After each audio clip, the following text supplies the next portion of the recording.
Good evening students. तो आज करेंगे क्लास 10th का एक ऐसा क्वेश्चन जो लगभग हर बार 10th क्लास के एग्जाम में पूछा जाता है, फिर चाहे वो बोर्ड एग्जाम हो, सेट एग्जाम हो या फिर हाफ ईयरली हो।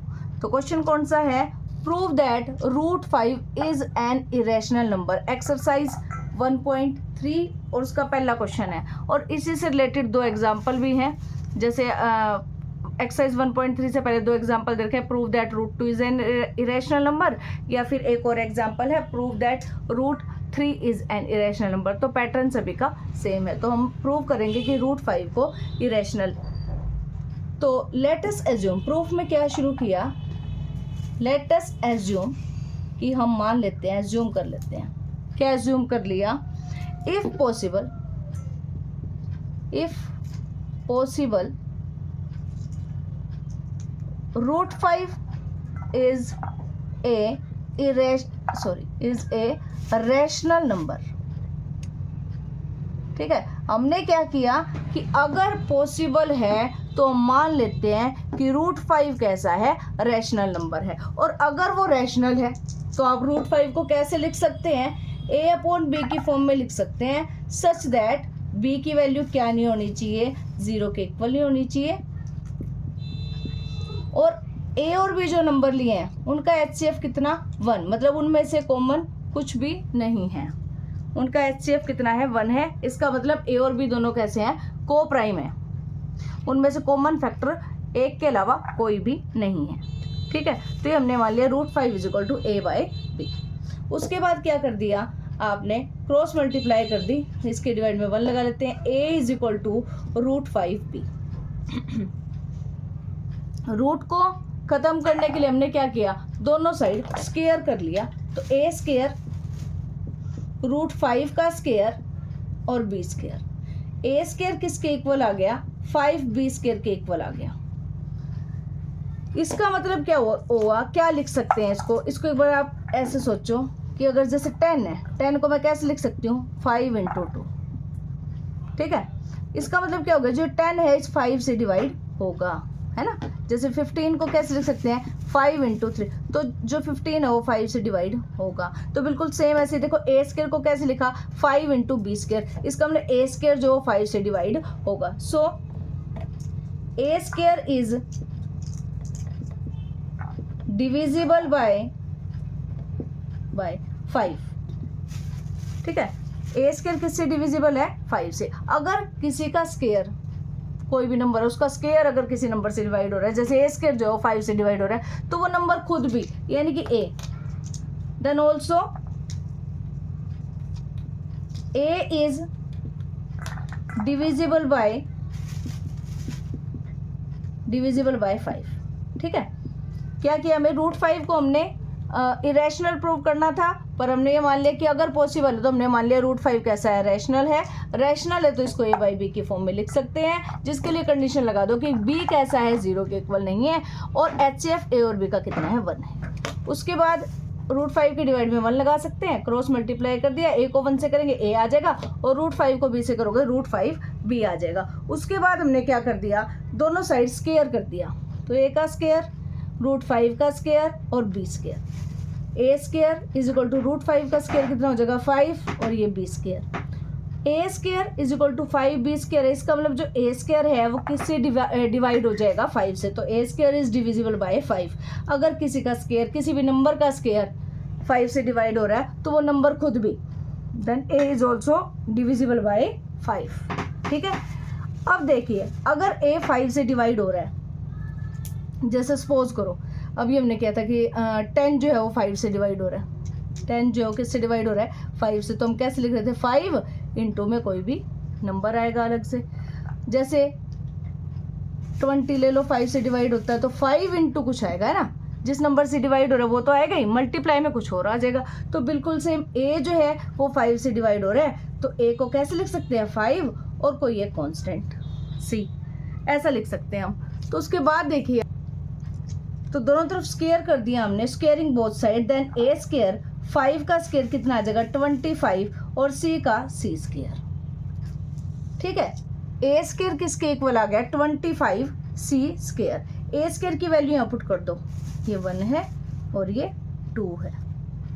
फ्रॉम 1 and 2, फ्रॉम 1 and 2, ये भी ए स्क्वायर के इक्वल, ये भी ए स्क्वायर के इक्वल, इसका मतलब राइट हैंड साइड भी इक्वल, इनकी 5b स्क्वायर किसके इक्वल आ गया, 25c स्क्वायर की।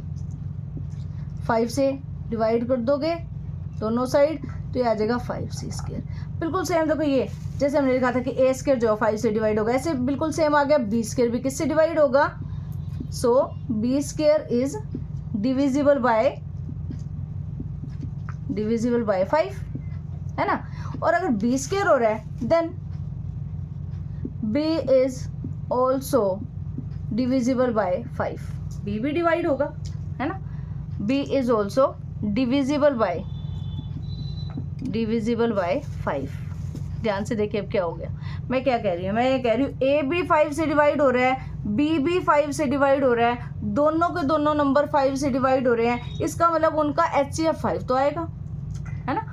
ए भी 5 से डिवाइड हो रहा है, बी भी 5 से डिवाइड हो रहा है, कोई भी नंबर आप देख लीजिए ऐसे नंबर है, इसका मतलब उन दोनों में कॉमन क्या आ रहा है, 5 तो कॉमन आएगा। बट हमने क्या लिया था कि उनका तो HCF 1 है, उसमें तो कुछ भी कॉमन ही नहीं आ रहा, है ना। यहाँ लिख लेते हैं, इसको आप दे दो 3 ना, और इसको 4। तो फ्रॉम स्टेटमेंट 3 and 4 क्या आया, 5 is common factor of A and B which is contradiction, है ना। ये तो कॉन्ट्राडिक्शन हो गई। कॉन्ट्राडिक्शन क्यों हो गई, क्योंकि हम पहले से ही लेके चले थे कि उनका तो HCF 1 है, उनका तो HCF कितना है, 1 है, पर यहाँ पे तो आपके पास कॉमन फैक्टर कितना आ गया, 5 आ गया। इसका मतलब जो हमने सपोज किया था वो तो गलत है।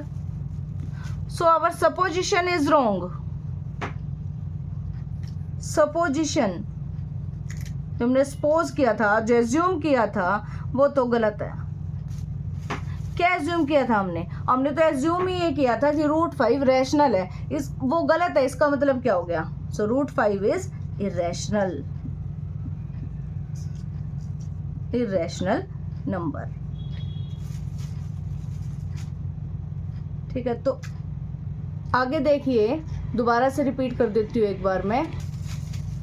प्रूव करना है √5 इज एन इरेशनल नंबर, तो सबसे पहले आप इसका कंट्राडिक्शन लेके चलेंगे, उल्टा मान के चलेंगे कि आपने प्रूव क्या करना है, इरेशनल। तो मैंने पहले ही लिखा कि लेट अस अज्यूम, हम मान लेते हैं, इफ पॉसिबल, अगर संभव है, √5 इज ए रैशनल नंबर। अगर वो रैशनल है तो रैशनल की कंडीशन लगाएंगे। √5 को किसके इक्वल मान लिया, a/b की फॉर्म में होगा, फिर रैशनल है तो, और b की वैल्यू 0 के इक्वल नहीं होगी। और हमने इन दोनों को मान लिया, a और b कैसे है, कोप्राइम है, मतलब उनका HCF जो है 1 है। ठीक है, तो क्रॉस मल्टीप्लाई किया, a is equal to √5b, दोनों तरफ स्क्वायर किया, a square is equal to 5b square आ गया। अब a स्क्वायर किससे डिविजिबल होगा, 5 से। अगर a स्क्वायर 5 से डिवाइड हो रहा है तो a भी 5 से डिवाइड होगा। अगर a 5 से डिवाइड हो रहा है, सपोज करो जैसे 6 है, 2 से डिवाइड हो रहा है, तो 6 को कैसे लिखोगे, 2 × 3, है ना। उसके बाद देखिए जैसे 30 है, 30 नंबर, वो 5 से डिवाइड हो रहा है, तो कैसे लिखोगे, 5 × 6। 35 अगर 5 से डिवाइड हो रहा है, 5 × 7, मतलब 5 तो आएगा ही, साथ में कोई एक कांस्टेंट, कोई नंबर हमारे पास मल्टीपल है, कोई और आ जाएगा मल्टीप्लाई में, कोई भी नंबर। तो ये लिख दिया हमने, a is equal to 5 × c, squaring कर दी दोनों side, a square is equal to 25c square, equation 2, और ये equation 1। From 1 and 2, a square left hand side दोनों में इक्वल है, तो राइट हैंड साइड दोनों में इक्वल हो जाएगी। 5b square is equal to 25c square, दोनों साइड 5 से डिवाइड कर दिया, b square is equal to 5c square.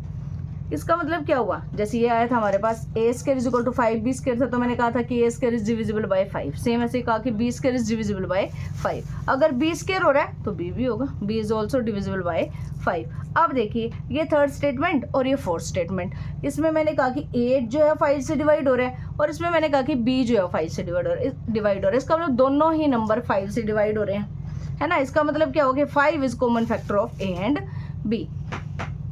अब क्या हुआ, अब तो जो हमने एज्यूम करके चले थे, जो मान के चले थे, वो कैसा हो गया, गलत हो गया। कहते हैं विच इज कंट्राडिक्शन, ये तो विरोध आ गया, विरोधाभास हो गया। तो क्यों हो गया, क्योंकि हमने यहाँ लिया था कि इसका HCF तो 1 है, मतलब ये कि दोनों a और b किसी और टेबल पे किसी और नंबर से डिवाइड नहीं होंगे, पर ये तो हो रहे हैं 5। So our supposition is wrong, इसलिए जो हमने सपोज किया था वो गलत था। सपोज क्या किया था कि √5 रैशनल है, इसका मतलब √5 इज एन इरेशनल नंबर। तो रूट 5 कैसा है? इरेशनल नंबर है। उम्मीद करती हूँ ये क्वेश्चन आपको समझ आ गया होगा, और अगर ये क्वेश्चन आपको समझ आया तो आप अपने आप निकाल के देख सकते हैं, जिसमें आप प्रूव करेंगे। रूट 2 को इरेशनल प्रूव करके देख लीजिए और रूट 3 को भी इरेशनल प्रूव करके देख लीजिए। तो उम्मीद करती हूँ ये कंसेप्ट आपको बिल्कुल अच्छे से समझ आ गया होगा। फिर भी अगर कोई डाउट आता है तो आप कमेंट बॉक्स में पूछ सकते हैं। अगर आप हमारी वीडियो को पसंद करते हैं तो लाइक व शेयर जरूर करें, और हमारे चैनल चेतना मनोज क्लासेस को सब्सक्राइब करना ना भूलें। Thanks for watching.